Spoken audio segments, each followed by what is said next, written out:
Kala kati mechoka kumudzi kumalawi obwande mu achimwene koma lero mukupezeko bwanji anzathu kumeneko kumangalande ukamba za abale anu ufe kwanu kuno ndi ayi sikuti ibe ludandaula kwenikweni monga muchadilakambira muja achimwene pang'ono ndi pang'ono zinthu zikusuntha kulunjika kumwe kuja ku 2025 amwene ena amadzaona ngati ali nthawi yambiri kwa basi koma ayamba tsopano kuzindikira kuti kwatsala miyezi yeniyeni 22 kuti lifike mu nthawi ya masankho ena ndiye mukudziwanso inu mmene zimakhalira kwathu kuno zovuta zinthu zake kwa basi munilolebe bwanji tsiku la lero ndivulire kachipeya mapartners onse a ubwande anthu amene amamva kukoma ndipo amayima ndi obwande kuti iyayi obwande sitampa ndi alembere kalata abale anu kumangalande adziwebe kuti inu moyo wanu ukadali momwe muja sunasinthe ukadali momwe muja chimwene moyo kusinthabe kwenikweni kwa ife ndi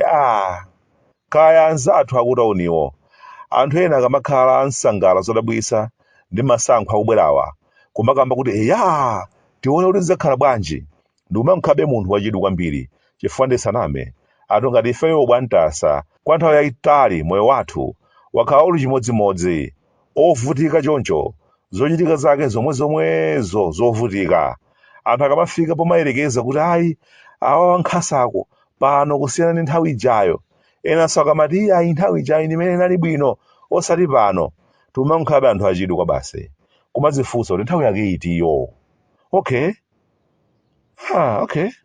mata akumauma mkamwa chifukwa ena mwa ife umphawi ndi tidawuzerera kwa nthawi ndithu kamoyo kabe kakhala komalimba kuchokera patali amwene galu wakuda satu adutsalire pa khomo pathu ndakumbukira amwene ndikukamba zomwezi za umphawi kutopetsazi ndakumbukira kwathu kuno kuchitika zina zake zodamuta achimwene kumbulanitu zamusokonekera uku moti ndikukamba pano ali m'manja mwa mapolisa ndisaname sindidziwa kuti zinthu zake zinthera bwanji koma nkhani yakebe iumakhala yovuta achimwene mpakana pano tonse sitikudziwa kuti kodi nchifukwa chani manyasafe tafika polimba mtima choncho ngati ogolowa nkhwango cha mbuyo kuti chikhalidwe chabwino chija tinkadziwika nacho chija chinapita kuti mpakana pano tikumalephera kumvetsetsa achimwene koma zinthu zimene wachita kumbulani ayi ndithu aliyense akumati akalingalira akumangomba m'manja kuti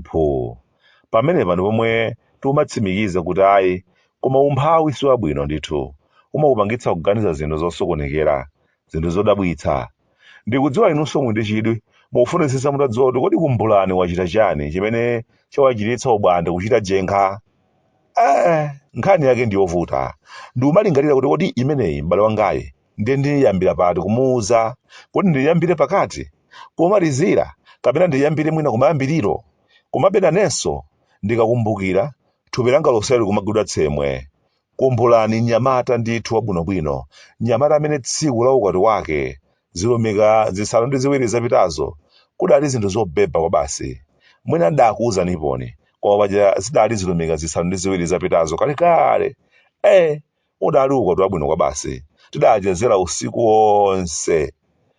wonse achimwene zipanda zabota zimakhala zikudutsa pakamwa kwinako tikupolokozana ndi azimayi oyambitsa nyimbo za mganda koma osati amawanthete myatu mawu ambiri adasasa nkupapira jang'ala amwene akadzati kapirire iwe unka iweko ifenso tinkankha kapirire iwe unka iweko kumeneko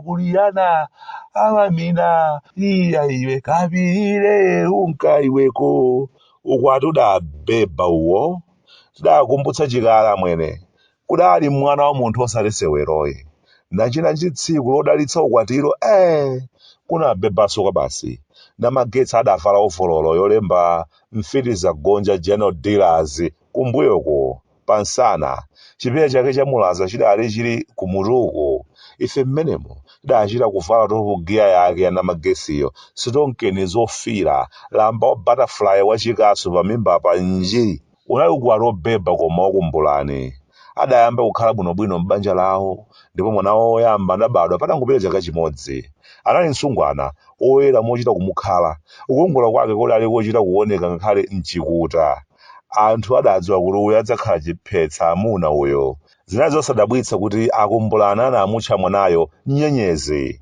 Ndikudziwa monse momwe tikufotokoza izimu mukufunitsitsa nditangofika pamathero pa nkhaniyi mukufuna mumve chachitika ndi chani. Kumbulani nchifukwa chani ali mchitokosi cha mapulisa. Iyi ndi nkhani yovuta koma moti inenso sindikutha kumvetsa kuti chachitika ndi chani. Koma ofotokozawa kumanena kuti unavuta ndi umphawi ndiye kaya kuti adapita kwina kwake kwa msing'anga Galisha kuti akapeze mtera kuti mwina make akhoza kutulukamo mu umphawi wodzioneni. Eyetu achimwene ndi pamene amauzidwa kuti akuyenera kuti akhetse mwazi. Akumbulani ndi akazi awo kaya adalimba mtima bwanji kaya si pamene amamupeza mwana wawo wa zaka zisanu n'chimodzi akusewera ku nyumba.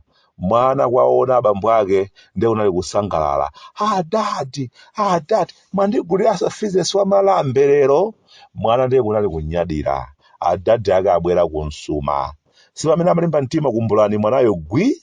Mwanayo kumaona ngati mwina adadi ake ndi amake akumukondwerera ndi chifukwa chake amunyamula. Anangodabwa ano mwanayo chisenga chili m'manja mwa bambo ake sanamvetse mwanayo. Zinalitu zoopsa kwa basi. Mwana wawo omuvutikira obereka okha kumupanirira pansi chikwanje chili m'manja nkuyamba kumucheka pakhosi ngati nkhuku amwene. Mwana osalakwa osamvetsa chochitika ndi chani. Nchifukwa chani adadi ndi amayi anga makolo anga amene kubadwa kumakula ndi kuwakonda aganiza zopanga chiwembo choterechi. Magazi ali pu. Mwana lilime komanso maso zili pa mtunda. Basi ndi mmene nyenyezi wapitira achimwene. Mwana osalakwa ndi akuti atamaliza zawozo akumbulani ndi akazi awo basi kumuduladula mwana uja nthuli kupita nazo kwa sing'anga uja Galisha. Ndiye kaya zinakhala bwanji kaya chifukwa kuti Galisha yonso wasamuka sakudziwa kuti walolera mtunda wanji. Mmene amakafika akumbulani ndi akazi awo sadakampezekoyi. Ndiyetu akumbulani inakhala ngati misala. Amangoyenda ndi chithumba cha ziwalo za mwana magazi ali chuchuchu kuswana chokolowera amwene. Ndi mmene agwidwira achimwene zomvetsa chisonitu. Akufotokoza mmene anamuphera mwana aliyense amangolira. Akuti mwana amachita kukuwa ndisiyeni ine nanenso ndimafuna nditakhala ndi moyo nanenso ndimafuna ndidzakhale namwino ine ndisiyeni chonde. Komatu ayi akumbulani mulomo wapansi atalumira kumachita kudzadzada mwana ngati nyama yakalikonyani. Izi tikwathu kuno zikumachitika kwambiri achimwene kamba ka umphawi umene watikhodzokerawo. Anthu amapanga zinthu zodamutu kwa basi. Ng'anga zina zikona mmene anthu akuonekera ovutikira zimabwera ndi mabodza kuwanamiza kuti akapeza ziwalo za munthu ndiye kuti basi ayiphula. Aya amwene zimakhala zabodza basi. Anthu akumapha anzawo ndithu ziwalo kusowa kolowera nazo kumangozungulira nazo m'madingenimo kusowa nazo nsika. Bodza ndi limene likumathamanga kwambiri. Komatu ku Mozambiki ndi kumene akumagulana pa mtengo wa 7 miliyoni ndi mwana kumupha thupi lake ulendo nalo ku Mozambikiko kumene konso umva iyayi usiku uno anakula kuitsani kumene anthu akugulitsa ziwalo koma ku Zambia ndiye uko ukagwanso ku Zambia komweko kumene kukauzidwanso kuti mwala kuitsatu inu ife ludafa zakunyasalande komweko kuti kumene zimatheka kwambiri. Munthu kumangoyenda kuononga ndalama za nkhaninkhani kuchotsa moyo wa munthu osalakwa koma zili zabodza amwene. Ziwalo za anthuzo kumachita kuolera mthumba momwemo mpaka na pano amwene msika wa ziwalo za anthu sunadziwike kuti uli kuti umayenda bwanji. Zochitika zake zonse zagona pa mabodza amwene. Kulibe msika wa ziwalo za anthu. Ata ine wano kuno kumudzi ku Malawi abulande kufuta kunyasalande sungamvetse.